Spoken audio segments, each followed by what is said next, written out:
Hey everyone, welcome to drinkconnector.com. I'm your host, Josh Wade, and this is the internet's place to explore the five senses of coffee and wine. Tonight we are headed to Lake Roosevelt, Washington, or Wilbur, Washington.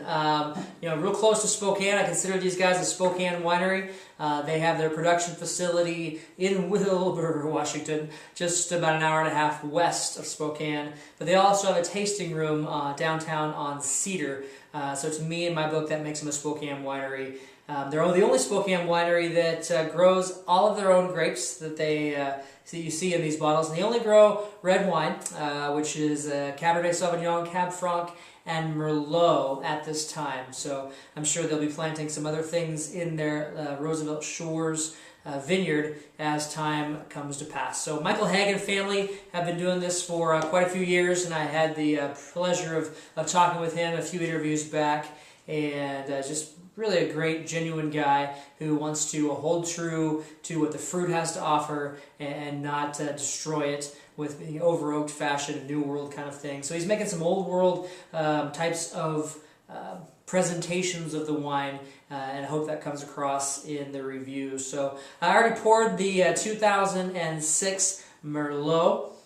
This is $22, and you can see that this is kind of a light plum color in the glass. You'll notice across all the wines that they kind of have already an aged look to them. 2006s for these, starting to get some of that brown tannish color in there. It goes out a little clear towards the edges, but has a nice clean presentation. Let's give it a sniff. Okay, so for me, I'm getting like this thin, sour cherry fruit in there. Not a lot else happening on the nose. Some subtle underpinnings of oak, not a ton, but just some subtle hints there, which kind of brings with it a little bit of that toastiness, and it's actually quite pleasing. It's not overwhelming by any means, so just the right amount to show itself in there to provide a little bit of character. Let's give it a sip. This is your typical medium-bodied presentation of a Merlot.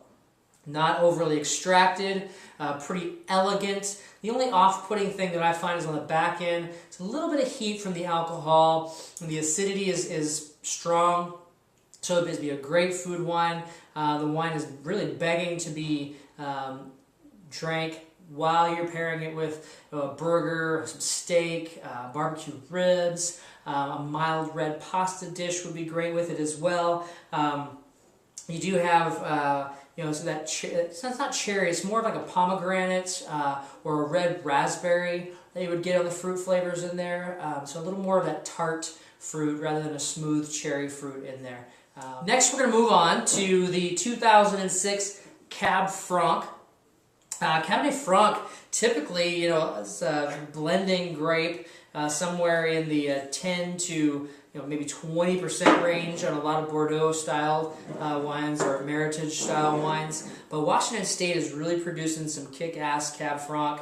Really started to get notoriety with what Barrister Winery is doing.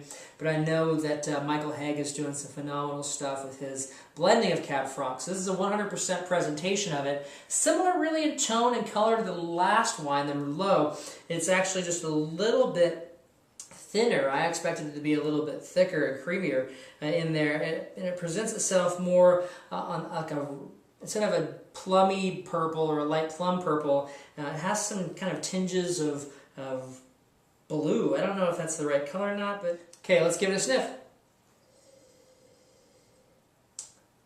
The nose on this wine is tight. Not a lot happening, but what you do get is some blueberry and some raspberry fruit that comes off in there. Kind of an underripe fruit that you're getting, like a green version of those that really haven't presented himself all the way to maturity. Let's give it a sip.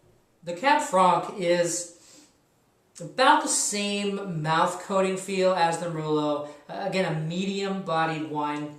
Slight hints of peppery spice in there. You also have a moderate amount of blueberry. It is still kind of an underripe tartness to it on the back end. There is some good structured acidity this wine could possibly stand to be decanted for a few hours just to let it open up and breathe, and it may start to come to life a little bit more. But in the overall presentation of things, it seems a little thin, where there's not a lot happening other than that strength in the back end, the tartness that you start to have come through. The last wine we're going to try is their non-vintage Lake Roosevelt red wine. This is only $17 retail. Of course, if you're a part of their wine club, you can get 10% off on any bottle and 15% off any case purchases. 14.9% alcohol. So I'm really curious to see what that's going to do to the overall flavor or experience of the wine. Color of this wine, I swear all three of these could be they could be the same wine in color presentation.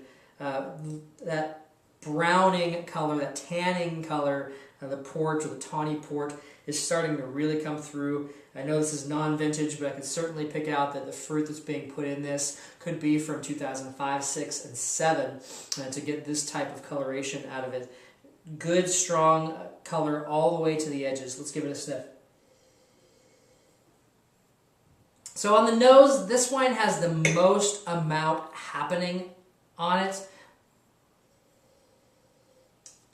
There's a brightness to the berries that are in here. I won't call them cherries, leaning still towards some red raspberry, maybe even some blackberry, but they're very bright. There's kind of a perfumey alcohol aroma as well that starts to jump out of the nose, especially when you take a deep inhale on that. So I'd be curious to see how it plays out in the sip. So overall for flavor, this wine's my favorite of the three because there seems to be a lot happening as the blend, whatever the blend is, and I'll figure that out in the notes. But what the blend is in here, it's providing some depth that the other wines didn't provide. They seemed really one-dimensional on the palate. This one has quite a bit happening with some tart cranberry or pomegranate, and then you also have a little bit of sour cherry fruit going on in there, and then there's this beautiful underlying dark chocolate, not just cocoa, but like a dark, crisp chocolate in there. You know, really the darkest kind you can get from Hershey's or something. And there's a great structure on the back end. You know, for me, the only off-putting piece of this is the fact that when you do swallow, there's some heat right here in your esophagus as it starts to go down. So the alcohol in there would not pair this wine with, you know, something spicy or hot in nature there, because it would just compound what's happening with the wine. So you'd want to, you know, pair it with more of a honey barbecue or even just a regular burger with some salt and pepper and you know, Johnny's seasoning salt or something. You know, so all in all, this is actually my favorite wine. Overall, I'm loving what Michael Haig is doing out there at Whitestone Winery. He's putting together a great package using 3 really strong Bordeaux varietals out there with the Cab Franc, Cab Sauv, and the Merlot. They have some great wines that they've tried with their Pieces of Red, Pieces on Earth, Love You to Pieces. They've got a great theme going with their blends. And then I also recently tried their Meritage, which was really a super wine. So anyway, I would encourage you guys to get out and explore and drink local. There's a lot of great local wines out there, whether it's in Spokane, Washington, or in your own community. Wine grows across all 50 of our great states in this country. So get out and drink local and drink happy.